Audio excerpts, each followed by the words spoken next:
অর্থাৎ পুরো ছবিটা মোটামুটি পুলিশের কাছে পরিষ্কার। যখন একেবারে জম্মু কাশ্মীরে জঙ্গিদের হয়ে পোস্টার লাগানোর কাজ করা হচ্ছিল তখন মুজাম্মিলকে পুলিশ আটক করে, মুজাম্মিলের থেকে উমরের নাম পাওয়া যায়, উমরের খোঁজ যখন শুরু করা হয় তখন সেখান থেকে অর্থাৎ এই ফরিদাবাদ থেকে উমর পালিয়ে যায়। পালিয়ে যাওয়ার সময় বিস্ফোরক নিয়ে পালিয়ে যাওয়ার সময় এটা দুর্ঘটনাবশত বিস্ফোরণ ঘটেছে নাকি এই বিস্ফোরণটা নাশকতা ঘটানোর পরিকল্পনার অংশ? আমি এখানে গদাধর বাবুর কাছে আরেকবার আসবো, যেটা সব থেকে বেশি উদ্বেগজনক গদাধর বাবু, এখনো পর্যন্ত এই গোটা নাশকতার সঙ্গে 6 জন চিকিৎসকের নাম জড়িয়ে যাচ্ছে। মানে যে চিকিৎসকদের সমাজে অত্যন্ত সম্মানের চোখে দেখা হয় তারা তার মানে ট্রেন ডক্টর নাকি তারা ট্রেন টেররিস্ট? এইটা হচ্ছে সব থেকে বড় প্রশ্ন। এই পরিকল্পনার তার মানে দীর্ঘদিন ধরে চলছিল। একটা জায়গার নাম নিয়েছে পুলওয়ামা। পুলওয়ামার নামটা এই লাস্ট কেসে আসছে। এই পুলওয়ামাটা হচ্ছে আপনার তেহরিকুল মুজাহিদিন বলে যে সংগঠন, যেটা অ্যাকচুয়ালি রিপ্রেজেন্ট করে আপনার ইউনাইটেড জিহাদ কাউন্সিলে পাকিস্তানে কিন্তু জয়সে মোহাম্মদ মেম্বার নয় ইউনাইটেড জিহাদ কাউন্সিল। ইউনাইটেড জিহাদ কাউন্সিলের মেম্বার তেহরিকুল মুজাহিদিন। এই তেহরিকুল মুজাহিদিনের যে আসল ঘাঁটি সেটা হচ্ছে পুলওয়ামা অনন্তনাগ মেইন ঘাঁটি, এবং এদের ঘাঁটি কিন্তু কলকাতাতেও আছে। আমরা কলকাতায় আমার টাইমে তিনজনকে অ্যারেস্ট করেছিলাম। এই তেহরিকুল মুজাহিদিন ক্যালকাটা দিয়ে বাংলাদেশ থেকে আসছিল, ক্যালকাটা দিয়ে যাচ্ছিল। এই যে তেহরিকুল মুজাহিদিন যে সংগঠন, এদের কিন্তু এই জায়গাটাই, এবং এই যে জয়সে মোহাম্মদের যিনি চিফ মাসুদ আজহার, এই এরিয়াতে কিন্তু ওর এই এরিয়াটা খুব ভালোভাবে চেনেও, কারণ ওকে ধরেছিল কাপরান থেকে, অনন্তনাগ থেকে। He was arrested from Kapran in Anantnag district. আমি জানি, আমি ছোটবেলা ছিলাম ওখানে কাশ্মীরে। তো এই যে দেখছে ঘটনাগুলোকে আবার এরা নার্স করছে। এই যে এখন যে নতুন যে আপনাকে বললাম যে নতুন যে ট্রেনটা হচ্ছে পার্টিকুলারলি অপারেশন সিঁদুরের পরে, এই যে নতুন যে দিচ্ছেন, এরা কিন্তু এখন হোয়াইট কালারকে এরা চুজ করেছে। কেন চুজ করলো? এরা একটা কোশ্চেন মার্ক আছে, কারণ এদের জেনারেলি পুলিশ এদের সাসপেক্ট করবে না। জেনারেলি ডাক্তাররা সমাজে একটা রেসপেক্টেড কমিউনিটি। ডাক্তার গাড়ি নিয়ে গেলে দেখবেন গাড়িটা খুব ভালো চেক করা হয় না, ডাক্তাররা দেখবেন। এইটা হচ্ছে প্রশ্ন। আমি জাস্ট এই পার্টে আপনার কাছে আসছিলাম যে গাড়িতে একেবারে বিস্ফোরক বোঝাই করা আছে, যে গাড়িটা ধরুন লালকেল্লা মেট্রো স্টেশন অত্যন্ত আমি বলছি ভিভিআইপি জোন যাকে বলা হয়, সেই জায়গায় 3 ঘন্টা গাড়িটা রইলো, মানে কোনো গুণাক্ষরে কেউ জানতে পর্যন্ত পারলো না। ইন্টেলিজেন্স তাহলে করছিলটা কি?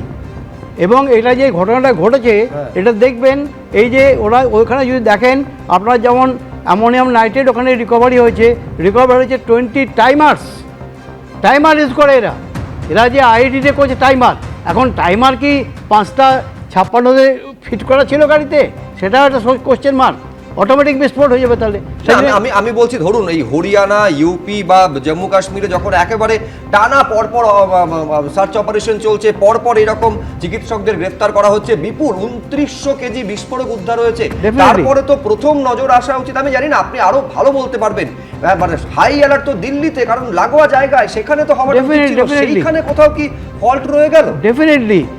তাহলে এত এক্সপোজার না হলে এই আপনার যে আজকে 12 জনের যে মৃত্যু হলো, এবং দেখবেন যে এক্সপ্লোসিভটা এত হাই এক্সপ্লোসিভ ছিল, এত কোয়ান্টিটি এমনভাবে তৈরি করেছিল যে দেহগুলো ছিন্ন ভিন্ন হয়ে গেছে। এক্সপ্লোশন ডেথের নিয়ম হচ্ছে যে বডিটাকে ছিন্ন ভিন্নই করে দেয়। আপনি খুঁজে পাবেন না কোনটা মাথা কোনটা বডির কোন পার্ট, এটা খুঁজে পাওয়া মুশকিল হয়ে যায়। এইটাই হচ্ছে এক্সপ্লোসিভ। আমি মানে শুনছিলাম আমাদের প্রতিনিধি বলছিলেন যে 3টে দেহ এখনো পর্যন্ত শনাক্ত করা যাচ্ছে না, কারণ সেগুলো দেহাংশ, যার জন্য ডিএনএ টেস্ট করানো হচ্ছে। যাবে না, কারণ হচ্ছে যে এক্সপ্লোশনে যখনই কোনো কিছু হয়, আমি যদি একটা এক্সাম্পল দিই আপনাকে, রাজীব গান্ধী যখন এক্সপ্লোশন হয়েছিল সেই বডিটাকে রিকভারি করতে প্রচুর সময় লেগেছিল, কারণ ওনার ওই ড্রেস দেখে বডিটাকে তৈরি করতে হয়েছিল, এত বেশি ছিন্ন ভিন্ন হয়ে যায়। এক্সপ্লোশনের নিয়মই হচ্ছে একটা, যে দুটো জিনিস আপনি দেখবেন, একটা হচ্ছে ধোঁয়া হয়, ধোঁয়া দেখে বোঝা যায় কী ধরনের এক্সপ্লোসিভ, একটা হচ্ছে গর্ত হয়ে যায়, আরডিএস হলে নিচের দিকে যাওয়া প্রবণতা থাকে, থার্ড হচ্ছে দেহটাকে এমনভাবে ছিন্ন ভিন্ন হয়ে যায় যে সেটাকে মানে শনাক্ত করার খুব মুশকিল হয়।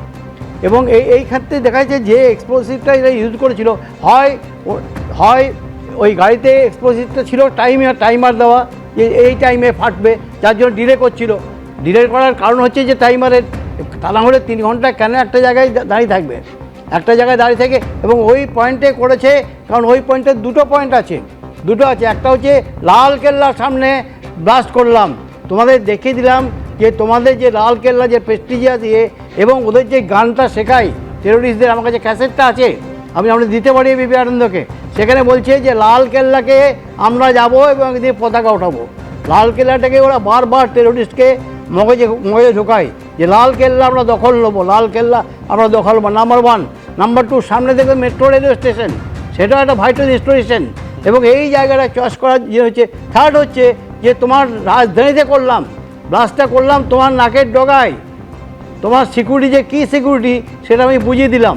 এবং 3টে যদি কারণ আপনি করেন তাহলেই দেখবেন এই জায়গাটা যে কেন চয়েস করলো তার একটা প্লজিবল এক্সপ্লেনেশন হতে পেতে পারি, বেরোবে।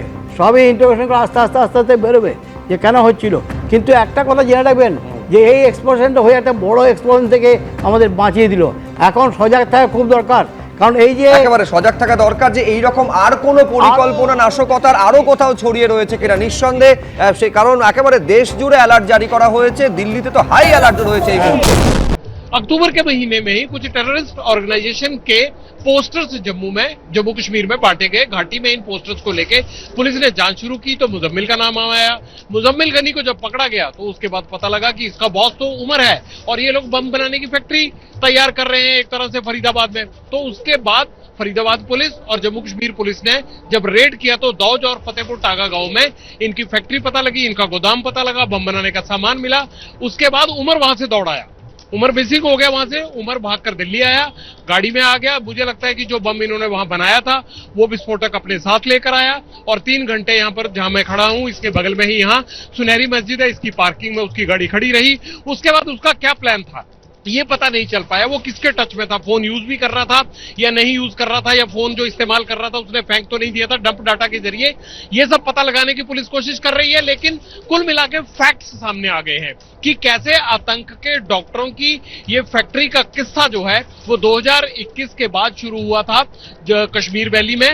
और ये डॉक्टर जब यहां फरीदाबाद और सहारनपुर आ गए तो उन्होंने उसे अंजाम देने की ओर बढ़ाया और इसी के चलते ये पूरा ऑपरेशन हुआ। एक्चुअल फैक्ट्स ये है, उमर मोहम्मद पकड़े जाने के डर से भागा और फिर यहां पर विस्फोट हो गया। एक कड़ी अभी नहीं सुलझी है कि उसने अपने आप को उड़ाया या गलती से ये विस्फोट हो गया, क्योंकि अभी तक की जांच में कहीं भी ये बात सामने नहीं आई है कि इनको बम बनाकर फलानी जगह पर उसको जाकर एग्जीक्यूट करना था।